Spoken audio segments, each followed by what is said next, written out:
Hello my friends and welcome back. Thank you very much for being with me again today. Well, Russia was found guilty of war crimes in Ukraine, and they found Saddam Hussein's weapons of mass destruction in Iraq. All right, so this is the article that I'm going to read today. Just the first part. The second one makes a point about the first one. So the second part tells you about the first part. It's the one with the war crimes.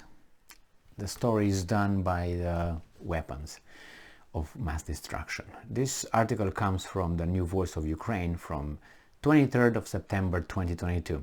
Russia guilty of war crimes in Ukraine. United Nations report says. Okay, let's see, what is this all about? United Nations Human Rights Commission, one, we don't know yet which one that is, has established that Russian troops have committed war crimes in Ukraine. German newspaper Deutsche Welle reported on September 23, today, and I'm quoting, based on the evidence gathered by the commission. What commission? It doesn't say so far. It's going to say it later, right? It has concluded that war crimes have been committed in Ukraine. The Commission of Inquiry Chief Eric Mose told the UN Human Rights Council. All right. The commission was set up back in May to investigate claims of Russian war crimes in the wake of Russian forces withdrawing from Kiev, Kharkiv, Sumy and Chernihiv oblasts. Okay. All right. So let's see. And I'm quoting, based on evidence. They say that evidence. Okay, well, they investigated. Must be true. The experts were, quote unquote, struck by the large number of executions in areas they visited, according to Mose. The commission is currently investigating details in 16 towns and settlements, Mose says. The investigation included interviews with 150 victims and witnesses of war crimes and examination of grave and torture sites across 27 settlements in Ukraine. The report outlines uncovered evidence of beating, electrocutions, and sexual violence. According to Mose, the Commission has found evidence of a number of Russian soldiers engaging in a variety of sexual and gender-based crimes against victims aged between 4 and 82.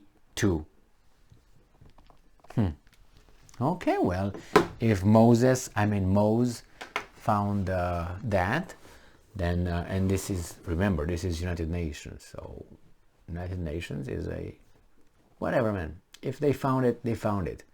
What can I say? What are they going to do about it? They going to do anything about it? And besides, it's very interesting. It's very interesting that we have evidence, we, not me, you and I, but there's evidence about other crimes that occurred on this planet perpetrated by others. And I'm not trying to divert this. So I'm not trying to take anything away from this commission. If they found what they found, go for it. I'm not naive at all to ignore the reality that in a war, regardless, again, I'm trying not to lump everybody together, so I dilute the importance of war crimes found to be committed by this commission. But it's, you see, when you are distributing justice in a society, you don't pick and choose. You don't, just on this case, we applied the law, and in this situation, the same way, the same kind of situation, just different actors, we don't apply, because that's singling out a group or one person.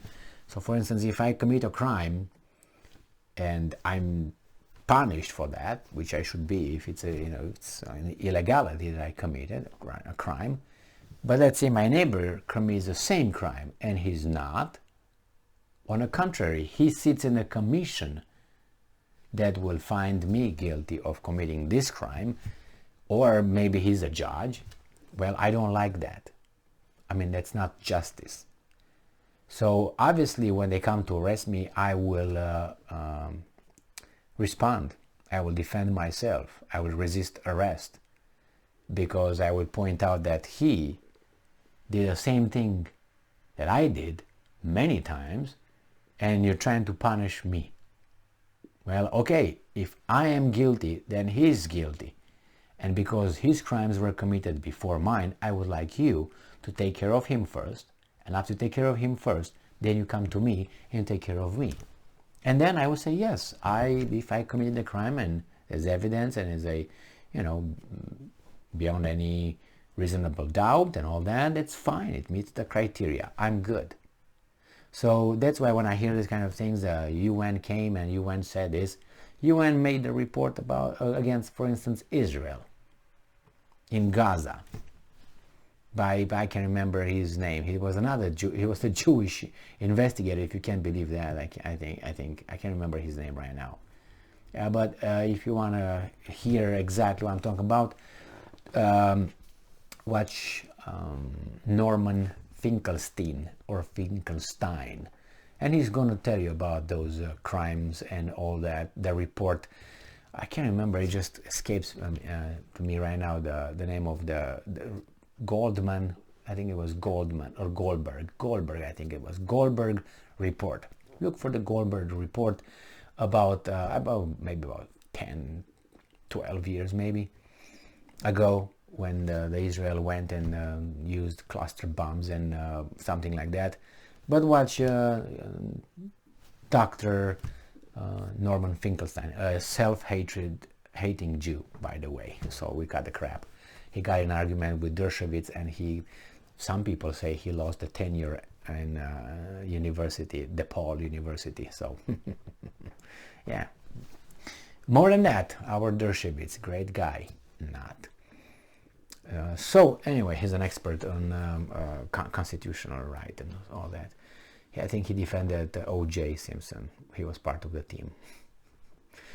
Anyway, I diverted with that, but I'm just trying to say that if you find this guy's guilty and you don't find those guys guilty, that's unfair. That way, therefore, the law and the enforcers have no authority. They lost their legality, their authority. So yeah, you can find this, and I'm pretty sure happened. I mean, I don't know if in this case or other case, I can guarantee you 99.9% that they all did it. They all did. The problem is they point only at these guys. I'm pretty sure the Ukrainians did it too. Why do you think the Ukrainians are not humans or something? And yes, that's what we do when we are in those kind of circumstances. We humans. All right?